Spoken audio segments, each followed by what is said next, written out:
Okay, everybody in? Ready? Okay, Dan, whenever you're ready.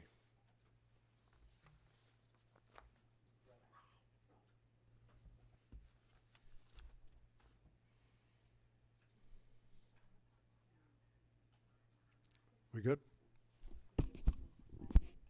Oh, okay. I can't see Dan. You have to move it back in a second. We'll look for the thumbs up and then move it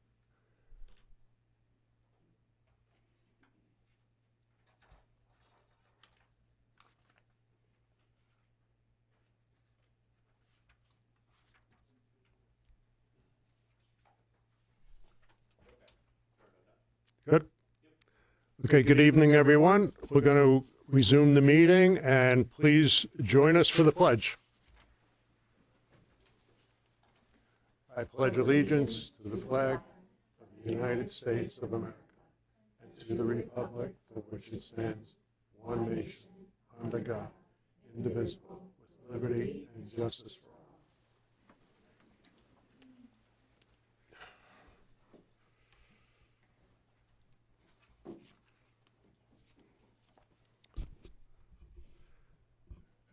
Okay, our first item on is item number 4 is correspondence. I have one issue tonight. We received a letter from the Sullivan County School Districts School Boards Association, and we have a thank you letter from our dinner the other night, and I will read that to everyone. It's to Ms. Erin Long, Superintendent, Tri-Valley School. Dear Ms. Long, on behalf of the Tri-Valley School Boards Association, SCSBA, I want to express my sincere gratitude to you and your staff for your outstanding support in hosting our educational dinner meeting on Monday, March 24th, 2025. Your team's professionalism and attention to detail ensured the event was a tremendous success. A special thank you to Leslie Stryker, whose coordination of the dining room arrangements and collaboration with the food service staff was exceptional. Her professionalism and positive attitude made the planning process seamless. Additionally, we greatly appreciate the food service department for their excellent and delicious meal selections, as well as their impeccable service. I would like to extend my appreciation to Corey Turner from Information Technology for expertly coordinating the virtual component of our meeting, ensuring a smooth and effective experience for all attendees. Your team's dedication and support were instrumental in making this event run smoothly, allowing us to accomplish our goal of providing a valuable educational experience. We are truly grateful for your partnership and look forward to future collaborations with your district and staff. Once again, thank you for your hospitality and commitment and excellence. I look forward to working together on future SCSBA events. On behalf of the officers of the SCSBA, please extend our thanks to everyone involved. Sincerely yours, Lisa Sitzberth, Executive Director of the Sullivan County School Boards Association. It was certainly a great event, and I thank you all for participating. Moving to item number 5 is public comment session for items that are on tonight's agenda. I'm not aware of anyone signing up unless somebody came in the last minute. So we'll move to item number 6 is presentations and guests. We have 3 items tonight, and we're going to start with the hydroponics presentation. Welcome.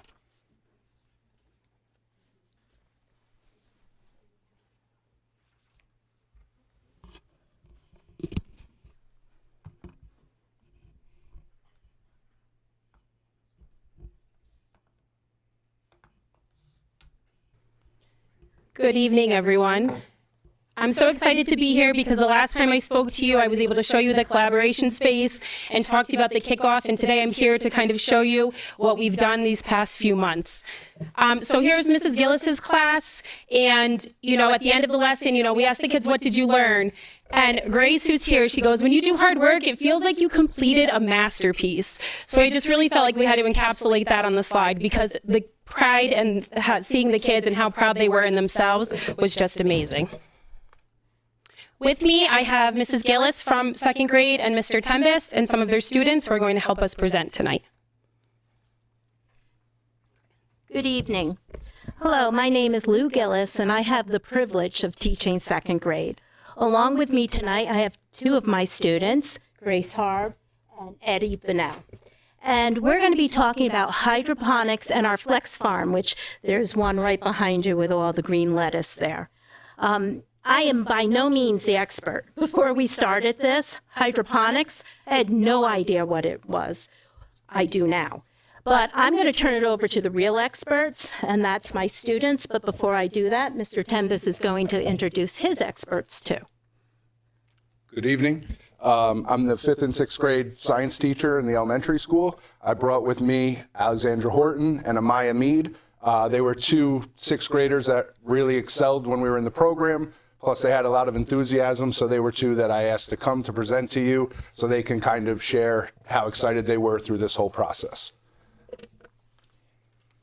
So Grace is going to talk to us a little bit how we started this whole planting process. I want you to. Okay. So we planted. We planted plants and we put them in it's kind of like soil, but it's called rock wall, and that's where we use to put the seed in so it can grow. Since we don't use soil, what do we have to add to the water? You have to add some chemicals we use. It's called nutrient A and nutrient B. And we have to check the water's temperature. If it's 7 is the best. If it's too high, like if it's 12, we'll add a chemical to the water to make it low. If it's too low, like if it was 4, we would add another chemical and make it higher. So talking about what plants need to grow, we have Amaya who's going to talk about some fun hands-on activities that we did. During our hydroponic farming journey, we learned about and tested pH levels. We experimented by testing the levels of water and soap, water and vinegar, and plain water.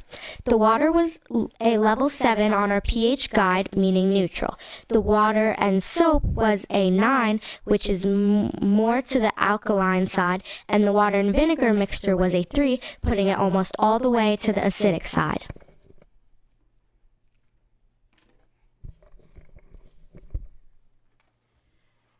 So we went down to the room once a week. And every week when we came in, the students would get out their journals and they would write down their observations. After that, we would start our lesson and then the activity. You know that you've got them hooked when there's all these wow moments. And the biggest wow moments is the change in the lettuce, as you can see up on the screen. You have to walk past that room to get up the stairs, and as we're walking past the room coming from gym or from lunch, they would be peeking in. Wow, Mrs. Gillis, look at our lettuce. They were hooked, and it was a really great hand-on experience for all of them. Oh, it's still me.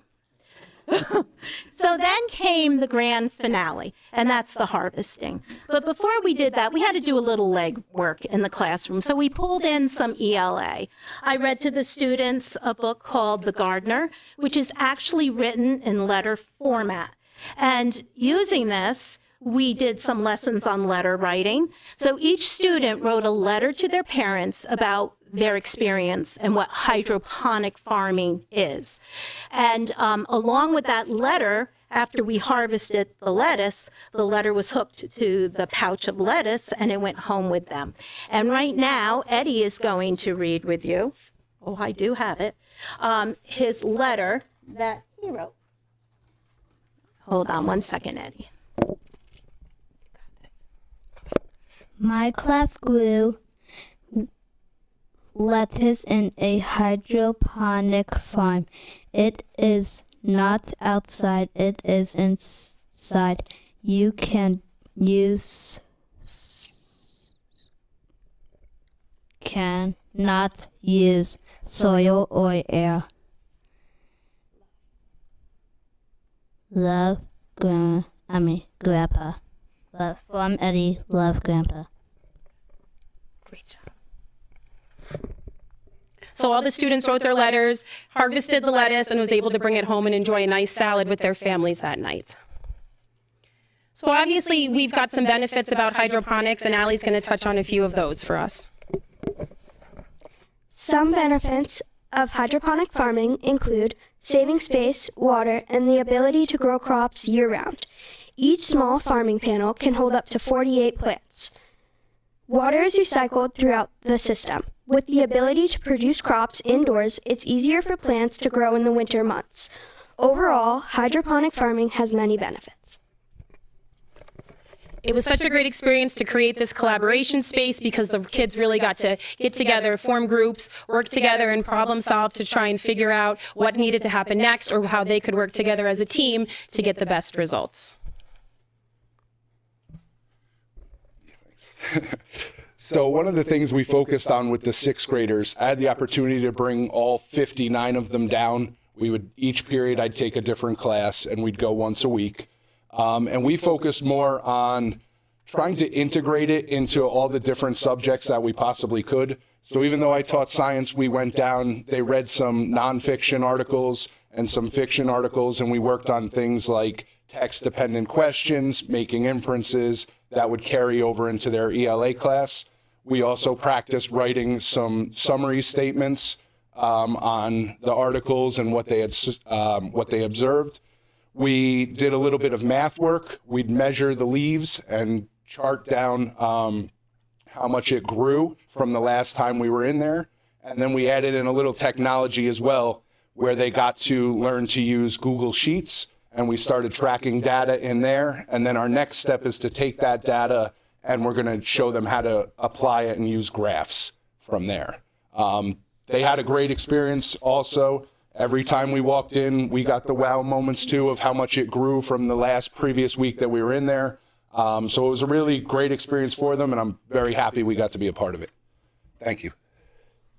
Thank you. It was great. And so if you were at the dinner on Monday, the lettuce and the salad that you ate came from one of the hydroponic gardens. But we would love to invite you up to harvest some lettuce. We have some personalized aprons for everybody here, and if you'd like to take some lettuce home with you, we would love for you to harvest that. I don't know if you want to do that now or... Yes.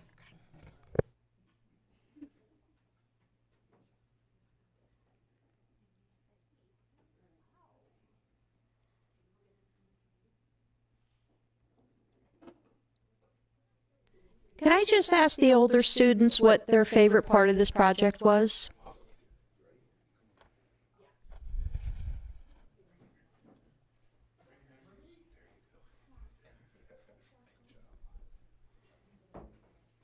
Thank you. Oh, yeah. Oh, that's awesome.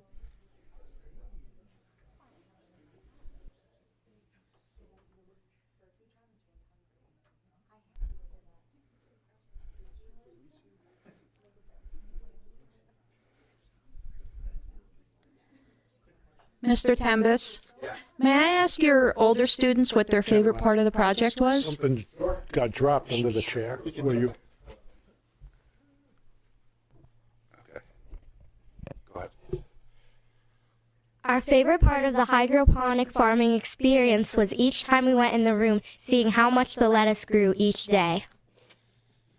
I would say my favorite part was getting able to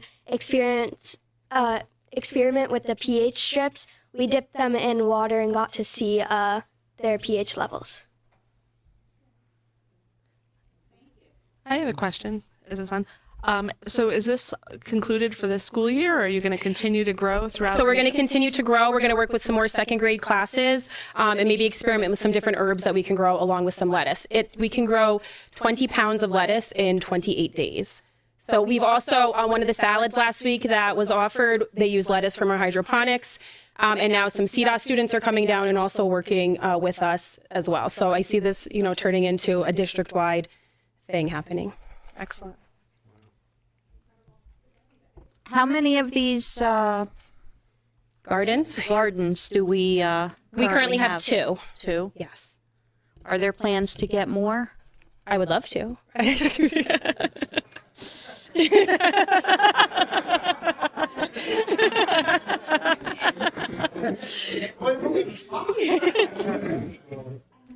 So, Kim, each one makes 20 pounds of One lettuce? of those gardens, yes, can make 20 pounds of lettuce. And I didn't really believe it at first, but as we're harvesting, it seems never ending. And I was able to bring Mrs. Brooks bags and bags of lettuce to use for the salads. Yes. Yeah, go. Go ahead. Each panel in the farm can hold up to 48 different plants, and we have 6 panels in just one garden. Great. So before you leave tonight, make sure you take some lettuce with you. Okay, thank you. Thank you. Thank you. Great job.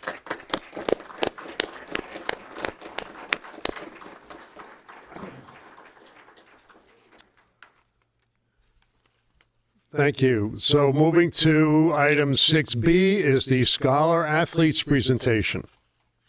Welcome.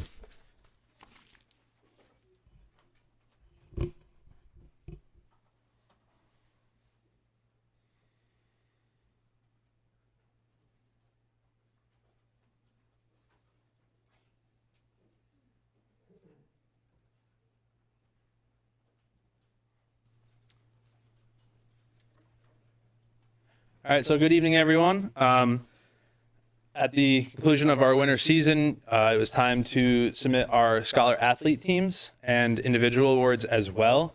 As many of you know, the winter season is a long season, and I think what that really points out is all of our Scholar Athletes that are here tonight, they worked through late starting games, meets that went on, for a very long time, the travel, and were able to maintain being student athletes. So for our Scholar Athlete Team Award, so this is what we do is take a roster and we take the top 75% of the roster. And if the team has a 90 or above average, that top 75%, they are considered a Scholar Athlete team. So tonight I have a few of the coaches here for our teams that earned this honor. And then following this, we have our individual Scholar Athletes as well. So our Scholar Athlete team winners this year, we had both boys and girls indoor track. So that was Coach Eckhoff, Coach Wolf. Again, a fantastic job. One of the large teams in terms of roster size. We also had our girls basketball team. So Coach Kloss, in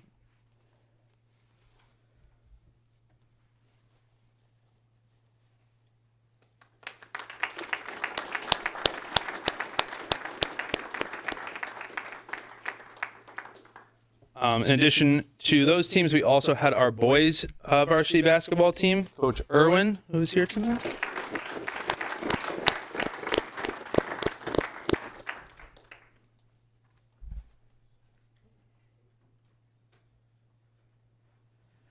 And then we also had both our boys and girls alpine ski teams, coached by Coach Janet Carey.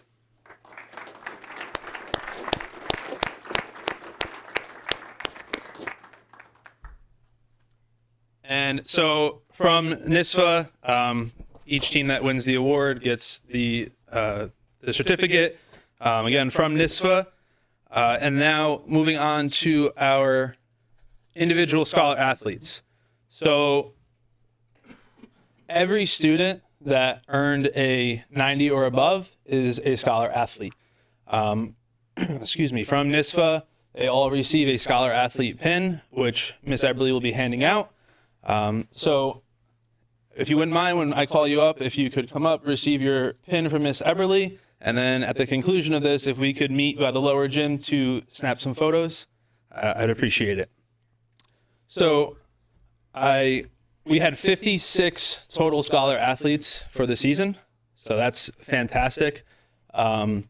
These kids worked hard. I can tell you, being at the National Honor Society induction ceremony, it was fantastic to see a lot of our student athletes there, being involved and being inducted. We know our kids work really hard in the classroom and on the various teams that they're a part of. And a lot of our kids are also involved. I know several of our athletes came down from play practice, so I'm going to try to speed this up so they can get back up there, back to practice. So up first is Aaron Edwards.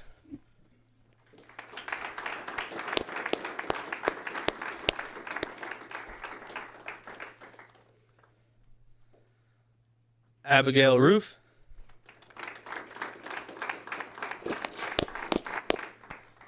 Alex Mead.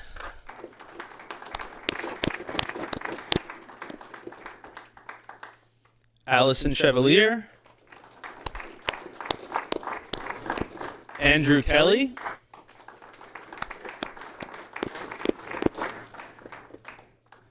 Angelina Flores. Angelina Hinckley. Anna Furman. Ariana Small. Avery Carrier. Bo Muller. Brady Knight. Brandon Hugler.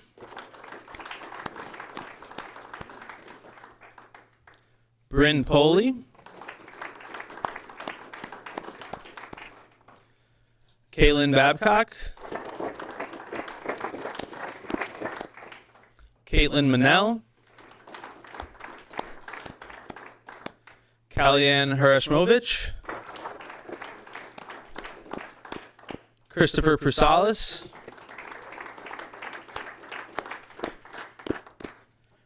Chrissy Wachter.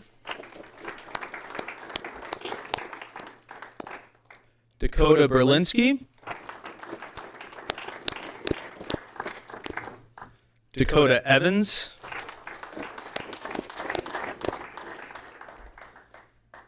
Elle Stanley. Emily Lusack. Emily Poley. Emma Richardson. Grace Dio. Gwen Redman. Haley Prince. Hiram Roman.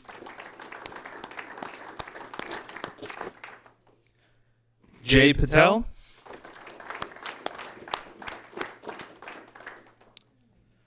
Jenna Carmody. John Botsford. John Woods Jr. Jordan Diamond. Juliana Adams. Kenzie Cryer. Liliana Morton Curry. Logan Noren. Logan Wyatt. Lorenzo Hafner. Madison Kirkpatrick. Maria Gelsomino. Matthew Coogee. Misha Kodakovsky. Molly Van Etten, Nick Bender, Rebecca Squires, Santino Hafner, Savannah Tribodi, Sophia Richardson, Spencer Scanna, Van Furman, William Richardson, William Sword,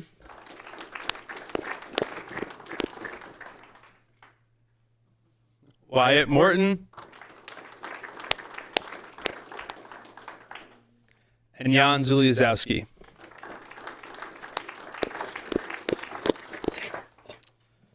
So again, these student athletes have worked incredibly hard this season. Many of them are competing again this spring, and many had competed in the fall.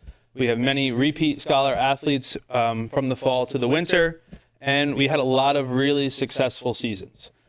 So at the next meeting, I would like to take the opportunity to acknowledge all of the accomplishments that our teams had. So we had section champions, state qualifiers, national invite participants, and we had a 1,000 career point scorer. So coming up next board meeting, looking forward to celebrating all of those accomplishments. And again, congratulations to our scholar teams and individual scholar athletes. Thank you.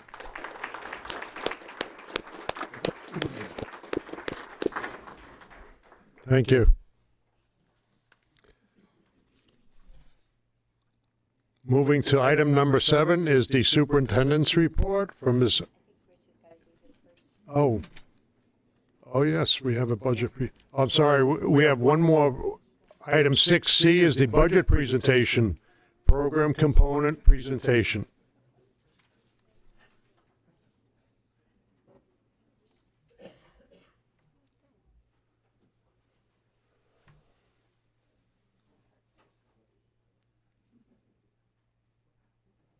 Just going to give them a chance to clear out.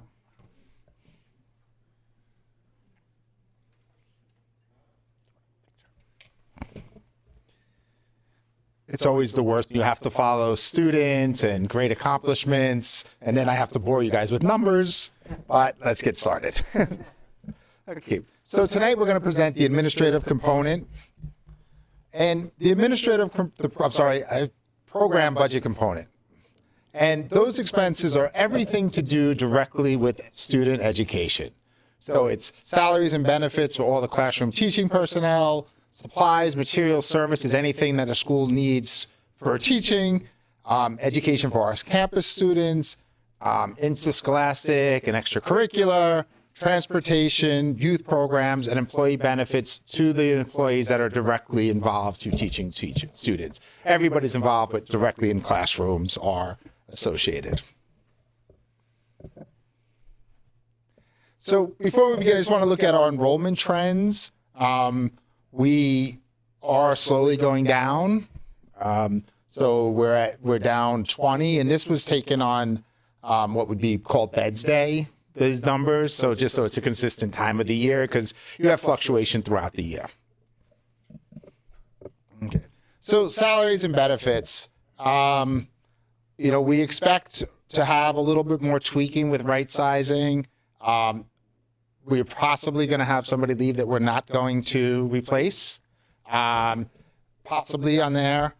Big one is annual contract increases, new contracts. There's always a cost to involve in a new contract, and annual increases in benefits, though that's not as bad as could be. Looking at program student needs. We're looking to expand some computer science and math and computer science offering. You guys looked at earlier in the year the NeuroMaker. That was a program, but we're looking at maybe bringing that up to the high school and doing more computer science there. I don't want to steal Miss Everly's thunder when she eventually presents that. We're looking at more effective use and more spreading of MTSS into the 7th and 8th grade. So we added some trial electives. We're looking to now make those permanent, so they're no longer going to be trials. We're also looking at expanded electives in the elementary school, adding at least one new elective and continuing all the ones that are currently running. After-school programs will continue, and academic supports will continue.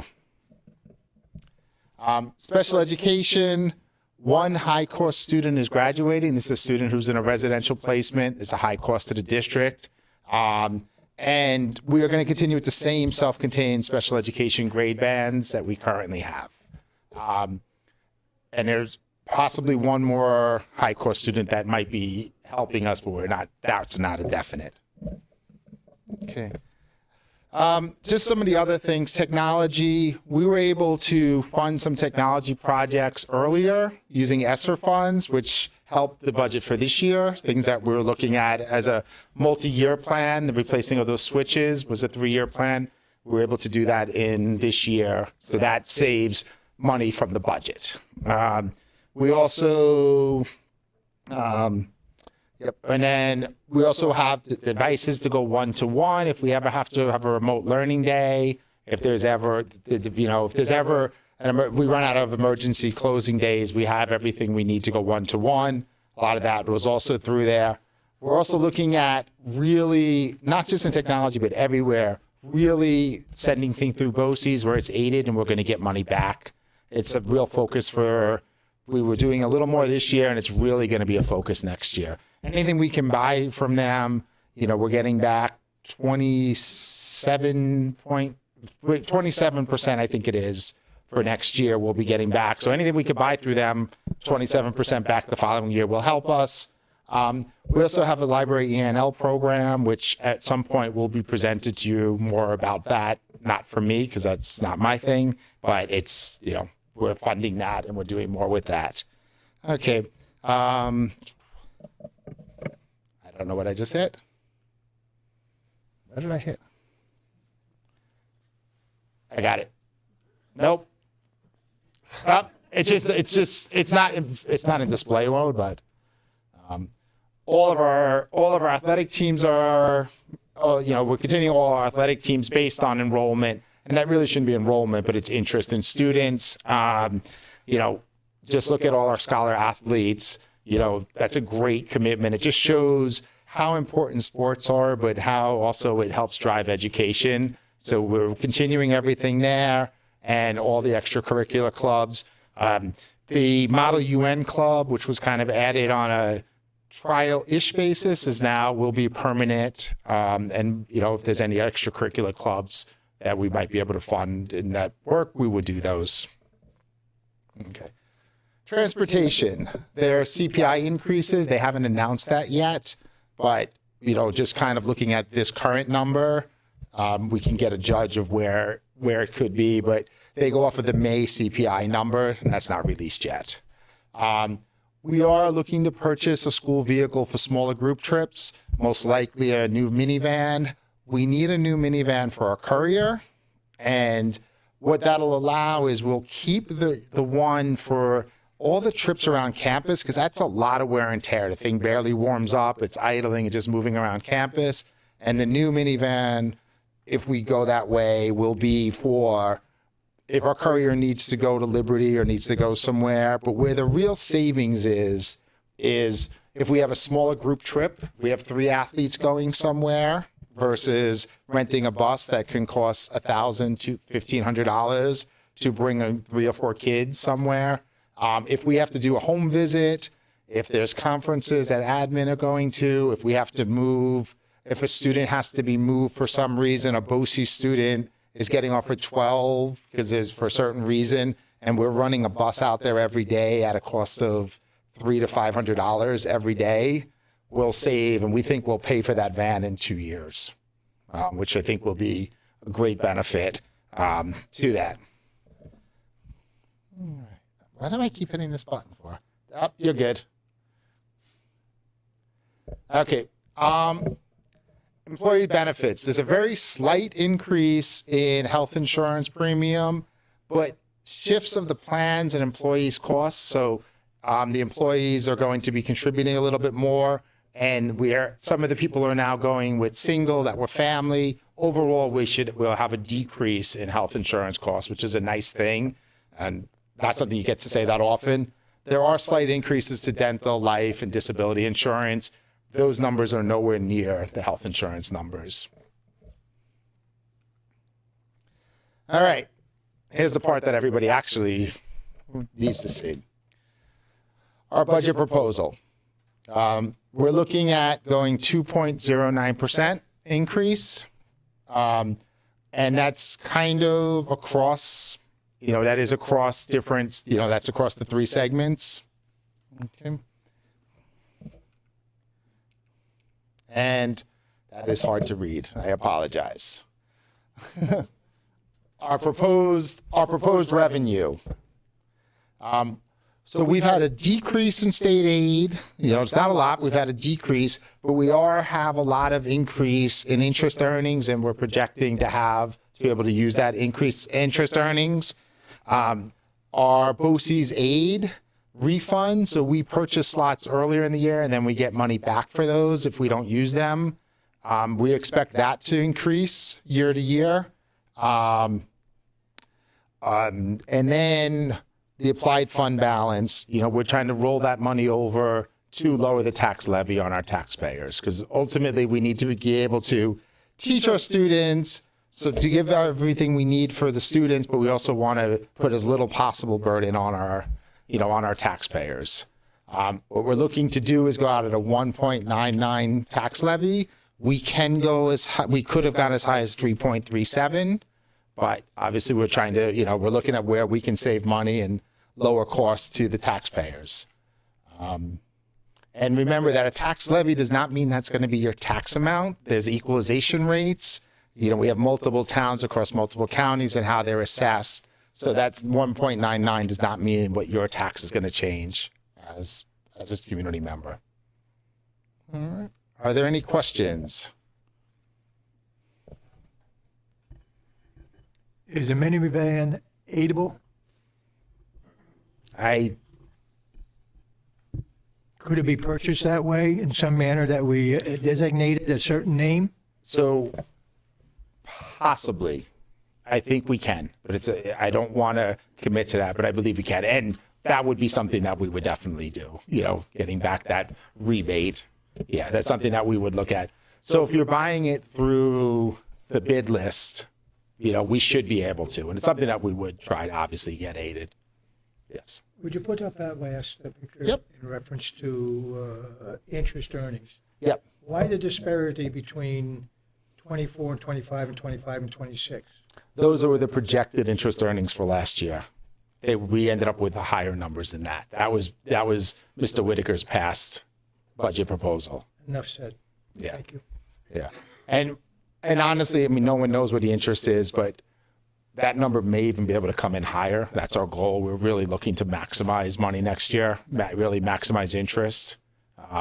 So that number may, but no one knows what the interest rate is. So I always want to go conservative on that. And it's a surprise if we do better than the other way around.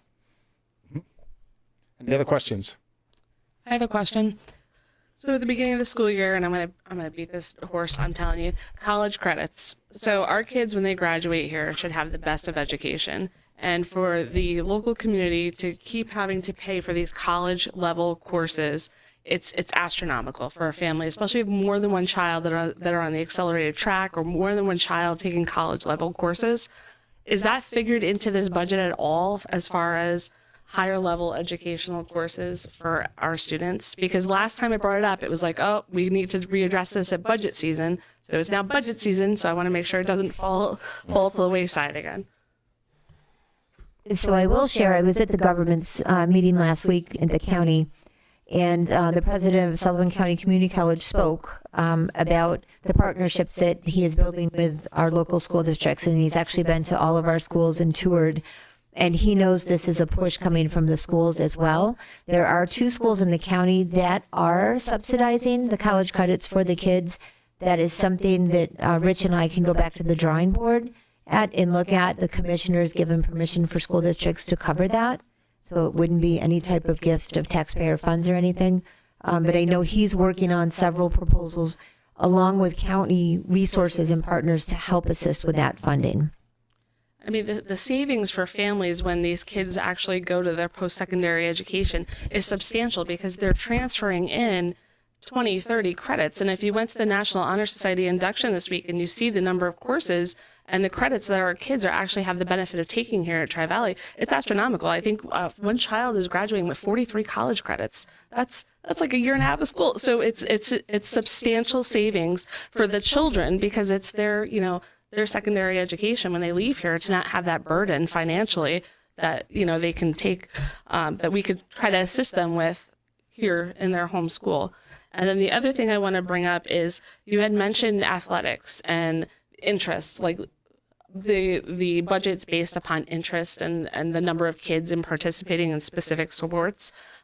Even if there's 2 kids that are interested in a sport and we can partner with a neighboring school district, the benefit outweighs, a couple $100 in a budget. You know what I mean? So I would hate to have a kid miss out on the opportunity, or 2 or 3 children, if we can partner with other schools, then see a sport eliminated completely from.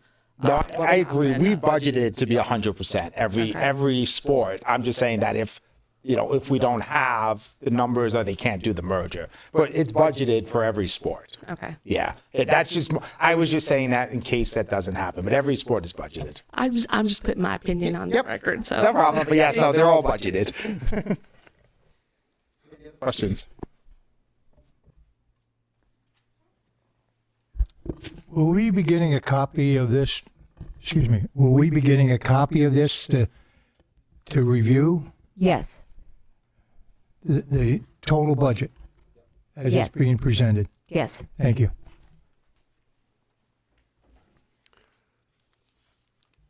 Thank you for that. Okay, moving to item number 7 is the superintendent's report from Ms. Erin Long.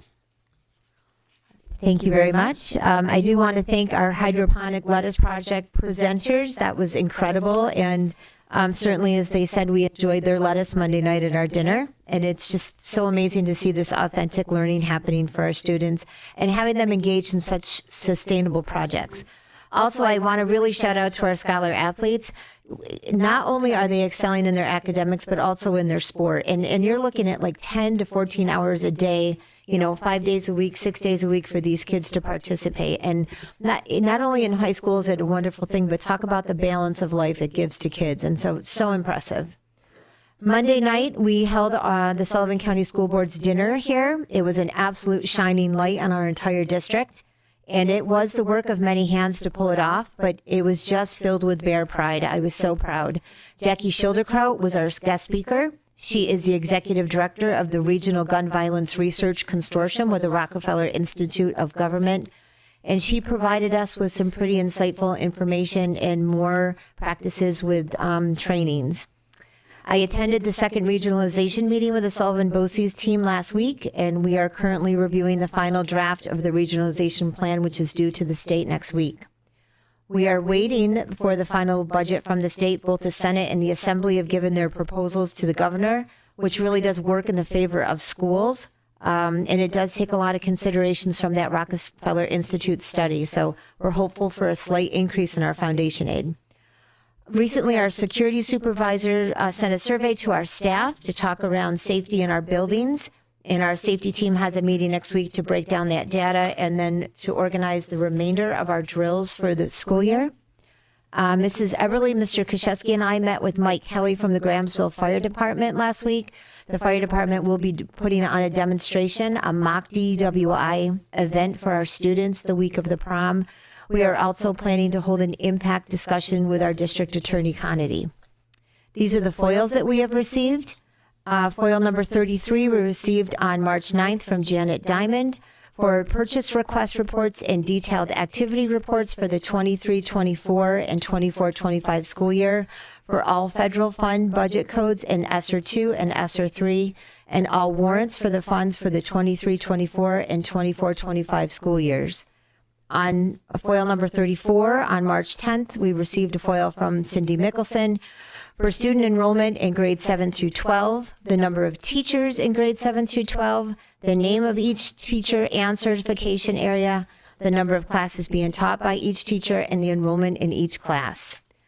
File 35 we received on March 16th from Janet Diamond for the closing trial balance for the 23-24 cycle 99, trial balances for each month of the 24-25 school year, monthly bank reconciliations for each amount, and the sub-fund for the 24-25 school year, along with all budget transfers and adjustments made in the 24-25 school year.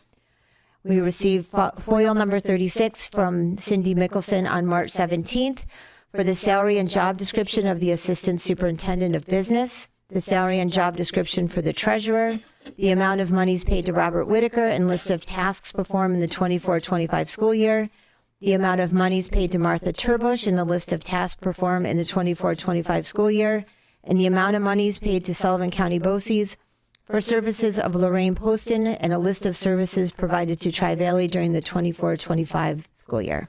Thank you. Thank you. Okay, moving to item number 8 is items the board would like pulled from tonight's consent agenda. Warrant 23 and 24, 2 questions, that's all. Warrant 23 and 24? Correct. Thank you.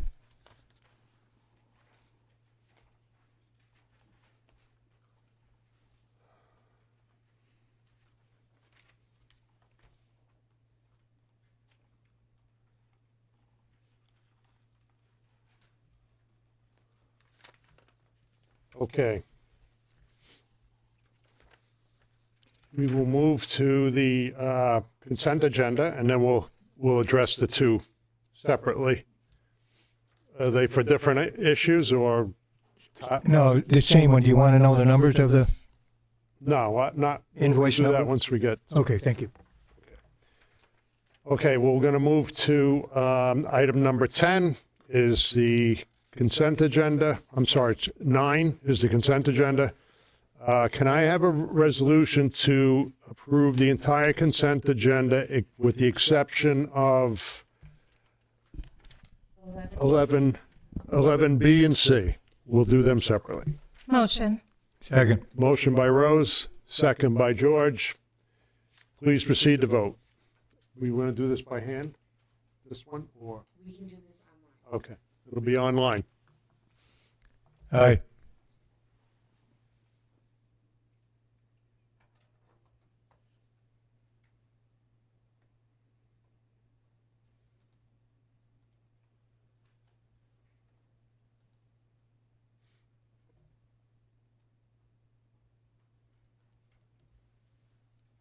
I'm not getting anything. Am I in? Oh, there it is.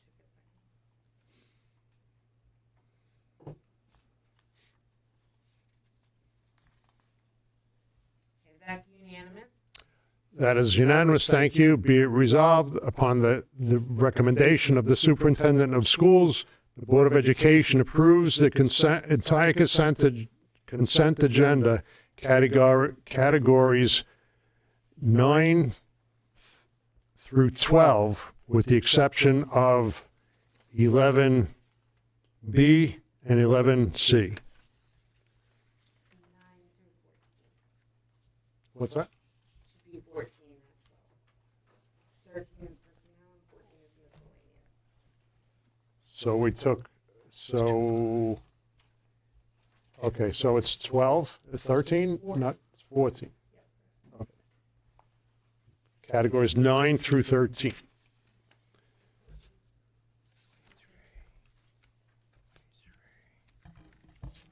It's categories 9 through 14 with the exception of 11B and C. I'll say it that way. All right? Does that cover it? Okay.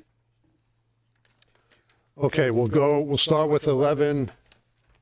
Can I have a motion to accept the warrant number 23, March 13, 2025, and associated claims auditor report?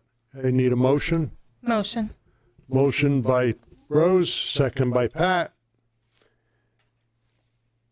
Any discussion? George?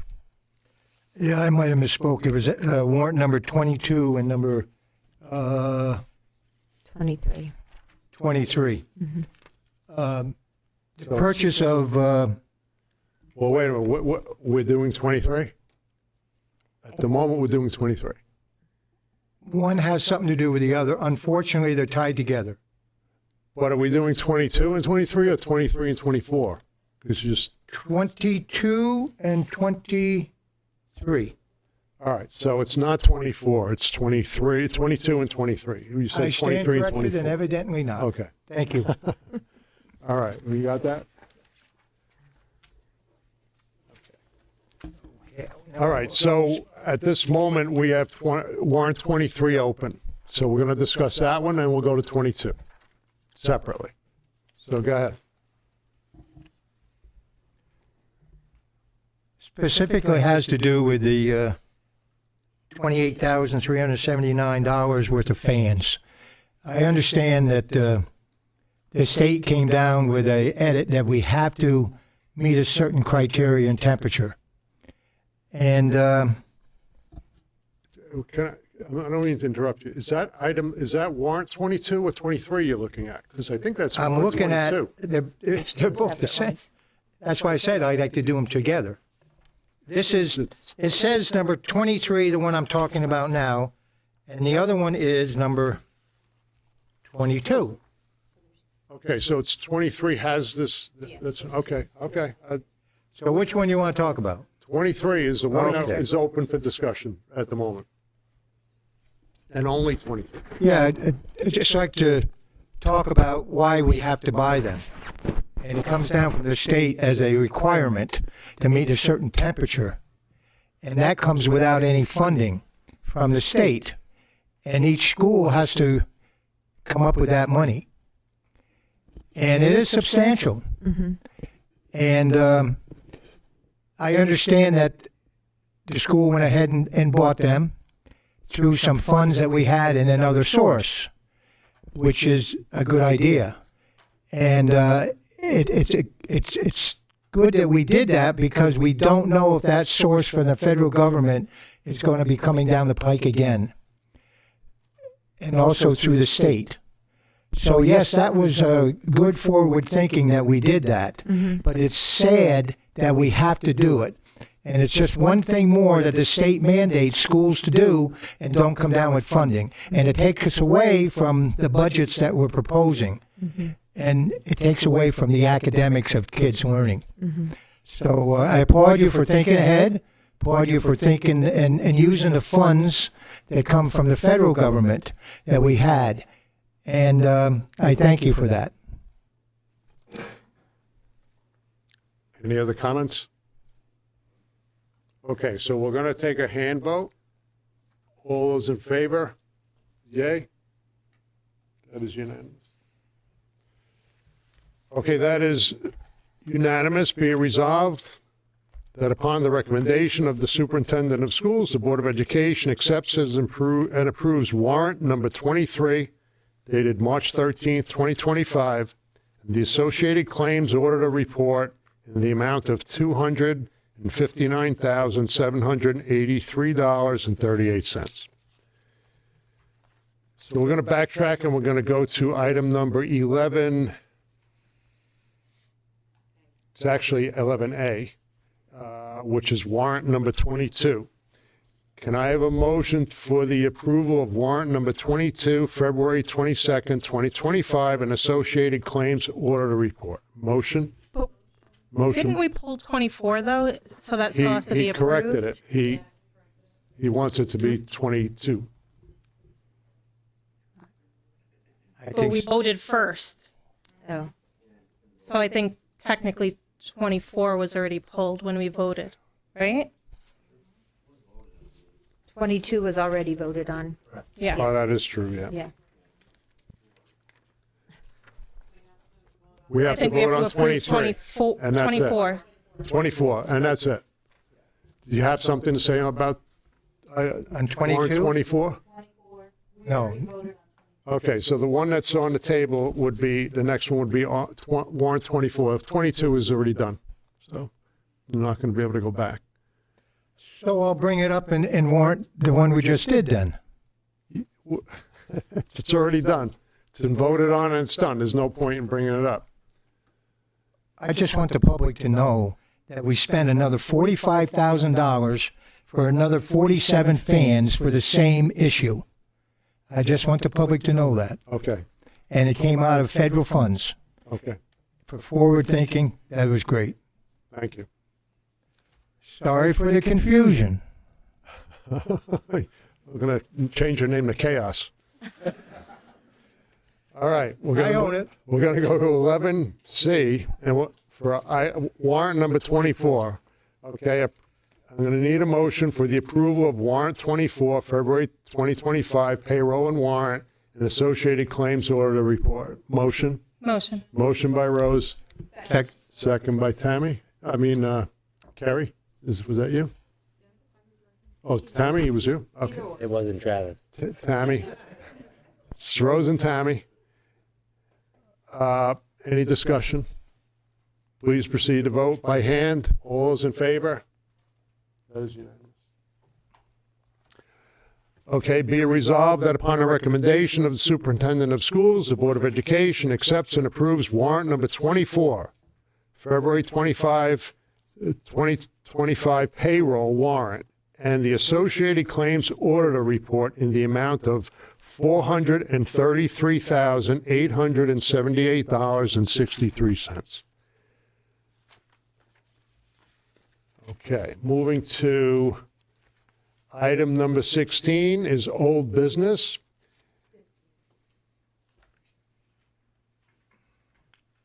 What's that?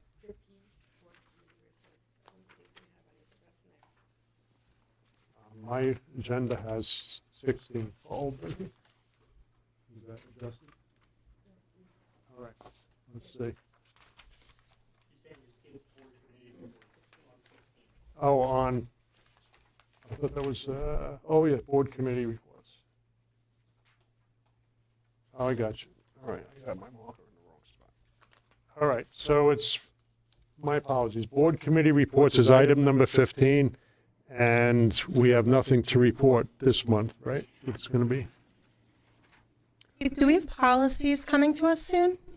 We do. We only have a couple, but they're not ready yet. So probably for the next Yes. round. Thank next you. meeting.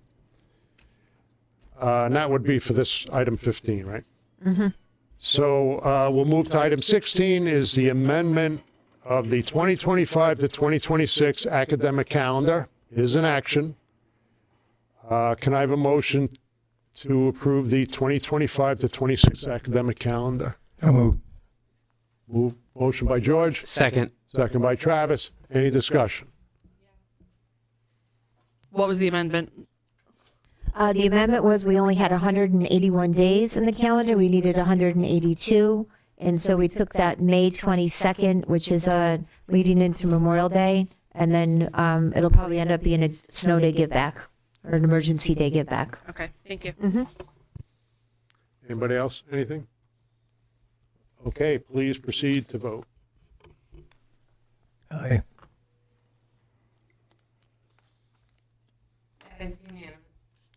That is unanimous. Thank you. Be it resolved that upon the recommendation of the superintendent of schools, the Board of Education approves the amendment to the 2025 to 2026 academic calendar as attached to the public portion of the agenda.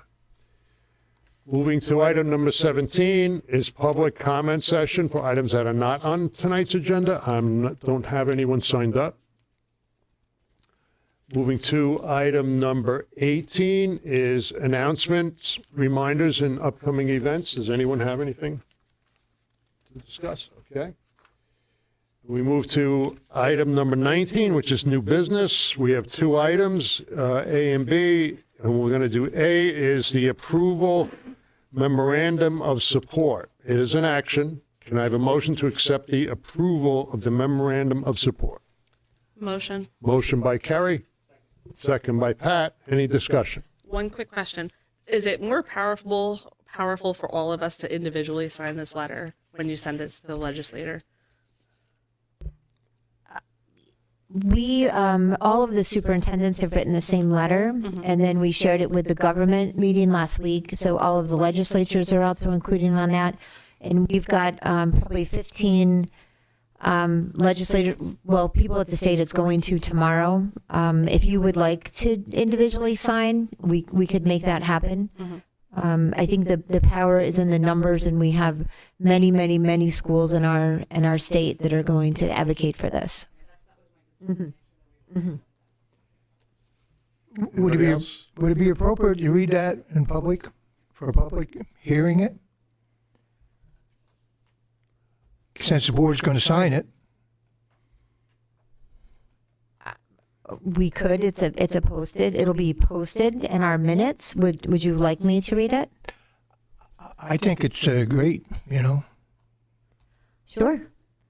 It is going to several folks in the state, and it just says, as superintendent of the Tri-Valley Central School, I'm writing to express my support for the proposed legislation that would make violent threats against school district, school staff, or students a bail-eligible offense.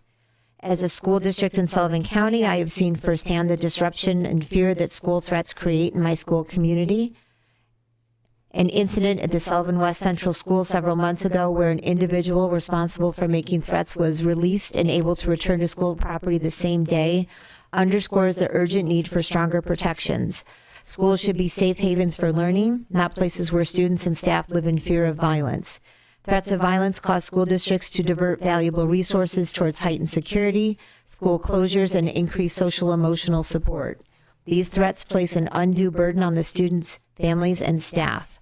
My school district in September and in October of 2024 had 3 threats of violence made against the school. As a result, the entire school community was disrupted for several weeks as we, along with other school law enforcement partners, held forums for students and their families to discuss how we are keeping our schools as safe as possible. This legislation is a necessary step towards ensuring that threats of violence against our schools are taken seriously and that individuals responsible face appropriate legal consequences. I urge you and your colleagues to advance this critical legislation to safeguard our schools and provide the peace of mind to students, parents, and educators. Thank you for your leadership in prioritizing the safety of our schools. Please do not hesitate to reach out if I can provide further support on this important matter. Thank you. State's quick enough to come down with their mandates. I think they need to hear about what's happening in our schools, and we do need to send that message. Thank you. Anybody else? Anything? Okay, please proceed to vote. Aye. That is unanimous. Thank you. Be it resolved that upon the recommendation of the Superintendent of Schools, the Board of Education does hereby approve the letter to the Assembly as attached to the public section of the agenda and dated March 27, 2025, in support of proposed legislations 6597, authorizing the imposition of bail for certain offenses involving violent threats against a school district, school staff, or a student. Thank you. Moving to item number 19B is the approval of the collective bargaining agreement. Can I have a motion to approve the collective bargaining agreement? So move. Motion by Pat. Second. Second by George. Any discussion? Please proceed to vote. Aye.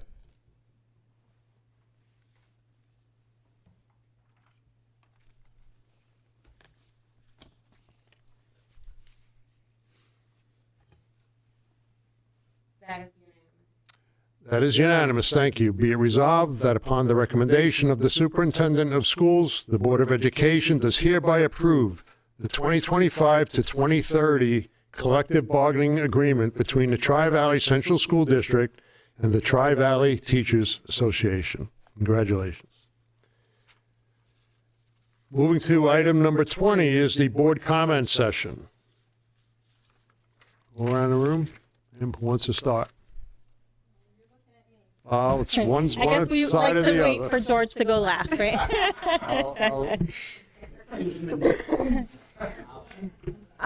I just want to say, You know, week after week, these young children get up here and present to us what they're doing, and it takes great courage to be able to do that. Even myself as a grown adult sometimes have trouble speaking publicly, so I just want to, give a hand to them for being able to get up here and talk to us. They all do a great job with that. The only other thing I wanted to say is a congratulations. William Seward, valedictorian I saw, and Jenna Carmody for salutatorian. They are both athletes and musicians, and they're just involved in everything around here. And to be able to be top tier in our school as well, big congratulations to them. Thank you. Pat? Congratulations to our teachers on their contract. I think well deserved. Congratulations to Mrs. Long and everybody else who made the dinner we hosted the other night an amazing success. Everything was wonderful. You certainly made sure we shone, and we did. Mr. Ebenroth, how much are those units? My wife was in attendance earlier, and I was tasked with finding that out. I do not know they were Mr. Snyder. You know, they were purchased through a grant. And that was Roughly. that big one, about 5,000. Oh, okay. She'll get two. There you go. All right. That's a lot of, Thank you very much. lettuce. Carrie? Congratulations to the Scholar athletes. Thank you for the presentation tonight and our gifts. Very much appreciate that. Everyone here is exhausted, I know, because the last 2 weeks I feel like have been nonstop with wonderful things going on, and your attendance is noted, and I hope you get a restful spring break and take time to have some downtime. We appreciate you. Thank you. Tammy? Congratulations to all the Scholar athletes, to William and Jenna, very well deserved. And to the TVTA on your contract, and those who worked hard on it, we thank you. I think that's it. Okay, Travis? Thank you. Hey, Tri-Valley. Just real quick, Aaron, could you let me know when the date is when you hear from the fire department, when that is going to be, just so we can make sure that a bunch of us are there. Also, great job with the presentation. Sorry I had to leave from the retreat a little early, but dinner was great. The guest speaker did a fabulous job. I really do appreciate that. It's very informational for all staff and everybody that was paying attention that night. Thank you, Tri-Valley. Nicole? So it's easy to be so proud of the kids when they come up and they stand in front of a room full of adults. But Kim, John, Lou, you guys carried yourself with such excellence, and it really moved over into the kids. So job well done to you three. It was excellent, and they looked so happy.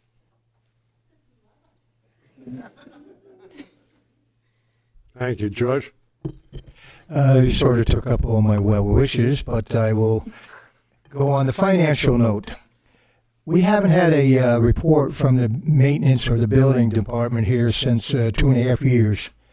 And that's a big part of our budget here. And we really don't need to have surprises sprung up on us. If there's something that needs to be done, we need to plan for it in our facility.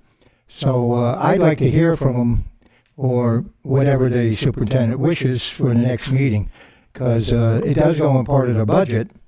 And if we do have something in mind that we need to have done, we need to plan for that. Thank you. Thank you. And I just want to thank the board for showing up at the meeting the other night. It was a good turnout. You looked around, there were only a handful of other board members there. But it was good that we had a nice full board almost, and it was good. Thank you. Okay. So last item is a motion to adjourn. Second. Motion by Pat, second by Rose. Please proceed to vote. Aye.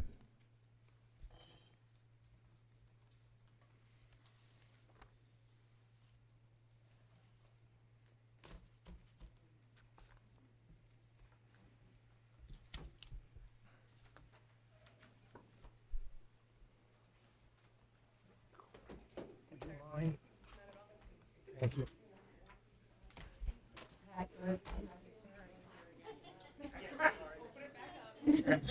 No, it's on the screen. Well, Pat, second. Oh.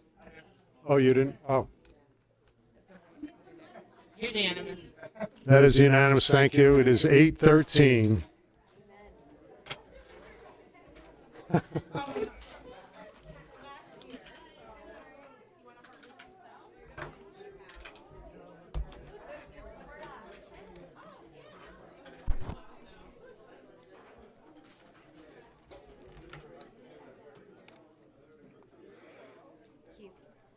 So you'll see tomorrow afternoon at some point, once we get through the morning, a lot like I did with the last board meeting, I'll have to go in and edit it, move things around, and then I'll send you the final.